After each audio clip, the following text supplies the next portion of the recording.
ICZN के बारे में आपके सारे डाउट इस वीडियो में क्लियर होने वाले हैं। बहुत ही इजी तरीके से आईसीजेडएन को अपन समझने वाले हैं। दोस्तों बड़ा ही इंपॉर्टेंट टॉपिक है। बीएससी, एमएससी, वे मेडिकल कई एग्जाम में पूछे जाने वाला टॉपिक है। क्या होता है आईसीजेडएन, क्या इसके रूल है, क्या इसकी इंपॉर्टेंस है, सब कुछ एक वीडियो में आपका कंप्लीट होने वाला है। बिल्कुल इजी तरीके से हम इसको पढ़ने वाले हैं। तो सबसे पहले तो देख लेते हैं, हम आईसीजेडएन को पढ़ रहे हैं तो आईसीजेडएन का पूरा नाम क्या होता है। आईसीजेडएन का पूरा नाम होता है international code of zoological nomenclature. तो देख लेते हैं, इसके पूरे नाम को अपन लिख लेते हैं दोस्तों। International code of geological nomenclature. International code of geological nomenclature इसका पूरा नाम होता है। अब जब इसका पूरा नाम हमने देख लिया, फुल फॉर्म इसकी देख ली, तो इसमें आ रहा है नोमेनक्लेचर। नोमेनक्लेचर को हिंदी में बोला जाता है नामकरण। हिंदी में क्या बोला जाता है? नामकरण बोला जाता है। तो दोस्तों ये नामकरण होता क्या है? क्या होता है नामकरण? हमारी इस अर्थ पर बहुत ज्यादा संख्या में बहुत ज्यादा प्रकार के एनिमल पाए जाते हैं। अब इन एनिमल को क्या है, एक ही स्पीसीज के एनिमल को अलग अलग स्थानों पर अलग अलग नामों से जाना जाता है। जैसे कि मैं आपको डॉग का एग्जांपल ले लेता हूं। इसको इंग्लिश में हम डॉग कह देंगे, हिंदी में इसको कुत्ता बोलेंगे, कई जगहों पर इसको कुकुर बोला जाता है। तो एक ही स्पीसीज के क्या है, अलग अलग नाम है भाई। और ये अलग अलग नामों की वजह से क्या है, कंफ्यूजन उत्पन्न होता है। कंफ्यूजन उत्पन्न ना हो इसलिए हम क्या है, जीवों को एक ऐसा यूनिक नाम देंगे, बायोलॉजिकल नाम देंगे, जो सभी स्थानों पर समान हो, पूरे वर्ल्ड में समान हो। कंफ्यूजन को दूर करने के लिए वैज्ञानिक क्या करते हैं, जीवों को, सभी स्पीसीज के जीवों को एक यूनिक नाम देंगे। अब जो डॉग का साइंटिफिक नाम है वह है कैनिस ल्यूपस। अब ये कैनिस ल्यूपस है, ये पूरे वर्ल्ड में कहीं भी चल जाओ, डॉग का बायोलॉजिकल नेम क्या होगा, कैनिस ल्यूपस रहेगा। कंफ्यूजन दूर नहीं होगा। जब एक ही स्पीसीज के जीवों को अलग अलग नामों से जाना जाता है तो कंफ्यूजन उत्पन्न हो जाता है, जिसको दूर करने के लिए ही हम क्या है, जीवों का नामकरण करते हैं। ठीक है, इतनी सी बात समझ में आ गई। अब भाई ये नामकरण कर दिया। अब देखो, ये जो international code of geological nomenclature है, ये एक प्रकार की क्या होती है दोस्तों, समिति होती है। क्या होती है? समिति होती है। और इस समिति के अंतर्गत एक प्रकार का सिस्टम होता है। ये सिस्टम, ये समिति बोल सकते हैं इसको। और ये समिति के अंतर्गत क्या किया जाता है, जियोलॉजिकल मतलब जो किसको दर्शाता है, एनिमल को दर्शाता है। तो जितने भी एनिमल है उनका नामकरण किया जाता है। हमारी अर्थ पर एनिमल भी पाए जाते हैं, प्लांट्स भी पाए जाते हैं, बैक्टीरिया भी पाए जाते हैं, वायरस भी पाए जाते हैं। तो पद्धति के अनुसार इनका नामकरण किया जाता है। जैसे कि international code of geological nomenclature में हम एनिमल के नामकरण की सिस्टम है, एनिमल के नामकरण की पद्धति है। इसी प्रकार होती है ICBN. ICBN international code of botanical nomenclature. अब बोटनी में हम पेड़ पौधों का अध्ययन करते हैं, उसी प्रकार से क्या हो गया, international code of botanical nomenclature में हम पेड़ पौधों का अध्ययन करते हैं। मतलब ये प्लांट का नोमेनक्लेचर करने की पद्धति है। इसी प्रकार से आईसीबीएन होती है, international code of virus nomenclature. इसमें क्या है, वायरस का नामकरण किया जाता है। इसी प्रकार ये अलग अलग प्रकार की पद्धति है जिसमें अलग अलग प्रकार के जंतुओं का नामकरण किया जाता है।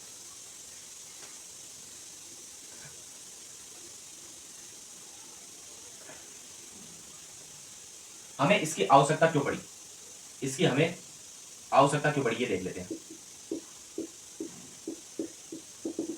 देखो, अलग अलग स्थानों पर अलग अलग जीवों को अलग अलग नामों से जाना जाता है, जिसके कारण कंफ्यूजन उत्पन्न होता है। और इस कंफ्यूजन को दूर करने के लिए ही हम एक स्पीसीज के जीवों को एक यूनिक नाम देंगे जो पूरे वर्ल्ड में सेम हो। इसलिए हम जीवों का नामकरण करते हैं और इसीलिए इसकी आवश्यकता पड़ी है, भ्रम उत्पन्न ना हो इसके लिए इसकी आवश्यकता पड़ी है। अब नेक्स्ट देखते हैं दोस्तों, इसमें हम जीवों का नामकरण करने के लिए, अब इस पद्धति के तहत जीवों का नामकरण करने के लिए एक सिस्टम का यूज किया जाता है, जिसे बोला जाता है binomial nomenclature system. Binomial nomenclature system, binomial nomenclature system. इसके तहत हम क्या है, जंतुओं का नामकरण रखते हैं। क्या है ये बाइनोमियल नोमेनक्लेचर, क्या है इसके रूल, तो ये देखते हैं दोस्तों। इसका जो, इसको किसने दिया था, इसको कैरोलस लिनियस नामक साइंटिस्ट ने दिया था। और क्या इसके रूल होते हैं, कैरोलस लिनियस ने कहा था जब भी हम किसी जीव को साइंटिफिक नेम देंगे तो वो कितने शब्दों से मिलकर बना होगा दोस्तों, यहां देखिए बाई, मतलब दो शब्दों से मिलकर बना होगा।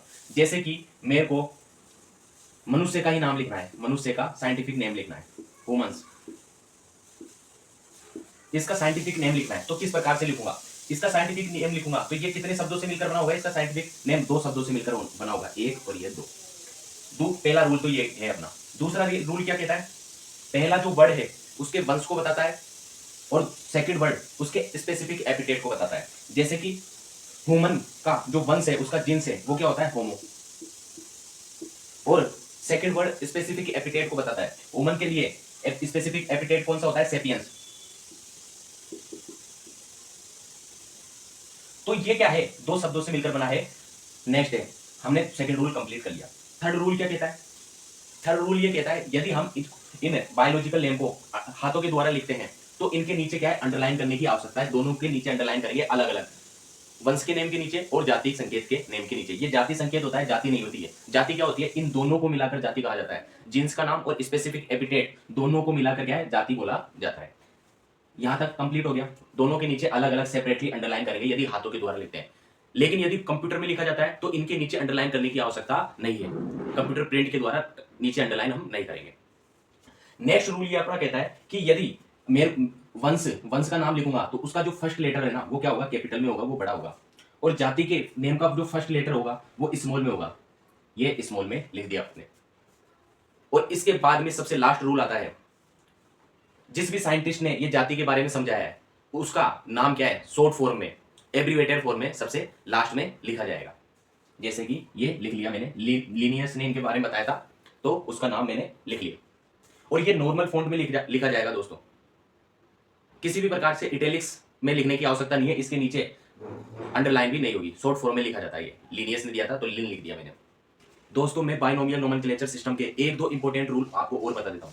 जो बाइनोमियल नोमेनक्लेचर सिस्टम के अंतर्गत जो जीवों का हम साइंटिफिक नेम लिखते हैं वो क्या है? ग्रीक या लैटिन लैंग्वेज में लिखा जाता है। ग्रीक या लैटिन लैंग्वेज ऐसी होती है जो मतलब किसी भी देश की भाषा नहीं है। इसमें बाद में चेंज होने की संभावना बहुत कम होती है। हम चाहेंगे कि बाद में वैज्ञानिकों ने द्वारा जो नाम एनिमल को दिया जाता है उसमें क्या है? चेंज ज्यादा ना हो, इसलिए हम लैटिन या ग्रीक लैंग्वेज का यूज करते हैं, क्योंकि ये डेड लैंग्वेज है। किसी भी देश की ये भाषा आधिकारिक भाषा नहीं है। नेक्स्ट होता है यदि साइंटिफिक नाम में बाद में कोई परिवर्तन होता है। नेक्स्ट रूल है, साइंटिफिक नाम में बाद में कोई परिवर्तन होता है तो जो साइंटिस्ट किसी एनिमल को नाम को सबसे पहले देगा उसका नाम क्या है? ब्रैकेट में लिखा जाएगा और सन भी लिखा जाएगा, किस सन में नाम दिया था। जैसे कि एंट अमीबा हिस्टोलाइटिका को सोडिन ने सबसे पहले बताया था 1903 में, तो ये हमने बता दिया। एंट अमीबा हिस्टोलाइटिका को किसने बताया था? सबसे पहले सोडिन ने 1903 में। इसमें चेंज हुआ तो हमने ये दर्शा दिया कि सबसे पहले इसको सोडिन ने 1903 में बताया था। अब दोस्तों हम इसके बाइनोमियल नोमेनक्लेचर सिस्टम के कुछ इंपॉर्टेंट एग्जांपल पढ़ लेते हैं ताकि ये क्या है? टॉपिक अच्छे से कवर हो जाए। जब आप अपनी कॉपी में एग्जांपल लिखते हो तो आपके ज्यादा नंबर आने के चांस होते हैं। तो हम देखते हैं इसको ट्री के माध्यम से। डॉग का साइंटिफिक नाम होता है कैनिस ल्यूपस। डॉग के क्या होता है? केनाइन दांत लंबे होते हैं, क्योंकि वह क्या होता है? मांसाहारी होता है, चीरने फाड़ने का काम करता है, इसलिए कैनिस दांत लंबे, तो डॉग की ट्रिक बन गई कैनिस ल्यूपस। केनाइन दांत लंबे, कैनिस ल्यूपस इसकी ट्रिक बन गई। फ्रॉग को क्या बोलेंगे हम? राना जी बोलेंगे। ये नाराज हो जाता है फ्रॉग, इसलिए इसको क्या बोलो? राना बोलो, इसको राना। ठीक है, तो फ्रॉग की बन गई frog Rana tigrina. Frog Rana tigrina. Peacock देखो यहाँ से पी पाओ, पी से पाओ ऐड करो, पी पाओ, पी पाओ। पीकॉक पाओ क्रिस्टस, पीकॉक पाओ क्रिस्टस। काउ देखो दोस्तों, जो गाय होती है वो हमारी माता होती है। भारत देश का बॉस है गाय, तो इसका जो साइंटिफिक नाम है वो है बोस टोरस। ये देखो काउ का साइंटिफिक नाम क्या हो गया? बोस टोरस हो गया। एक नाम में आपको और बता देता हूं, लोयन का नाम। लोयन का साइंटिफिक नाम क्या होता है दोस्तों? Panthera leo. Panthera leo. लोयन से क्या याद रखना? लियो। पैंथेरा लियो इसका साइंटिफिक नाम हो गया। तो ये होते हैं बाइनोमियल नोमेनक्लेचर रूल के नियम। उसी प्रकार से दोस्तों ट्राइनोमियल नोमेनक्लेचर सिस्टम भी होता है, जिसमें प्रत्येक एनिमल का नाम 3 शब्दों से मिलकर बना होता है। और जब हम सब स्पीसीज को शो करेंगे तो ट्राइनोमियल नोमेनक्लेचर सिस्टम का यूज करेंगे। देखते हैं दिखा ट्राइनोमियल नोमेनक्लेचर सिस्टम क्या होता है।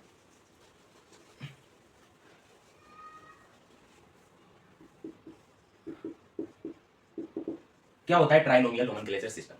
दोस्तों ट्राई का मतलब होता है 3 नामों से मिलकर बना है ये सब। जब हम किसी भी सब स्पीसीज को भी दर्शाते हैं तो 3 पदों का हम यूज करते हैं। जैसे ह्यूमंस का ही मेरे को ट्राइनोमियल पद्धति में साइंटिफिक नेम लिखा है तो 3 शब्दों से मिलकर बना होगा, 1 2 3। पहला वर्ड इसमें किसको दर्शाता है? जेनेरिक नेम, उसके जीन्स को दर्शाता है। जैसे के लिए ह्यूमंस के लिए जो वंश होता है, जीन्स होता है, वो कौन सा होता है? होमो। सेकंड शब्द उसके स्पेसिफिक एपिटेट को बताता है। क्या होता है? ह्यूमन का स्पेसिफिक एपिटेट होता है सेपियंस। और थर्ड वर्ड होता है वो सब स्पीसीज एपिटेट को बताता है। किसको बताता है? सब स्पीसीज नहीं होती, सब स्पीसीज एपिटेट को बताता है। तो इसका सब स्पीसीज एपिटेट होता है ह्यूमन का सेपियंस ही होता है दोस्तों। सब स्पीसीज एपिडेट, ये हो गया। अब सब स्पीसीज किसे कहेंगे? इन तीनों शब्द को, जीन्स, स्पीसीज एपिडेट, सब स्पीसीज एपिडेट, तीनों को मिलाकर सब स्पीसीज बोल दिया जाता है। ये ह्यूमन की सब स्पीसीज है। ये ट्राइनोमियल सिस्टम में नामकरण हम देते हैं। लेकिन दोस्तों जो सबसे ज्यादा यूजफुल है वो बाइनोमियल नोमेनक्लेचर सिस्टम ही यूज में आता है, जिसमें प्रत्येक एनिमल को दो शब्द से मिलकर उसका वैज्ञानिक नाम बनता है। चलो आगे देखते हैं इसके क्या रूल्स होते हैं। रूल्स तो हमने देख लिए, अब इसके फीचर देख लेते हैं। क्या इसके फीचर होते हैं?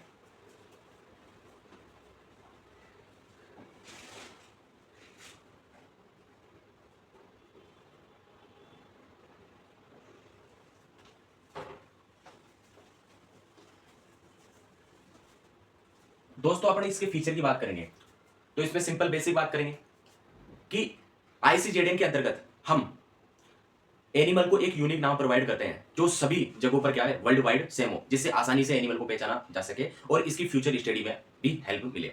दूसरा होता है आईसीजेडएन का हेडक्वार्टर, मुख्यालय का है, तो इसका मुख्यालय नेचुरल हिस्ट्री म्यूजियम लंदन में स्थित होता है।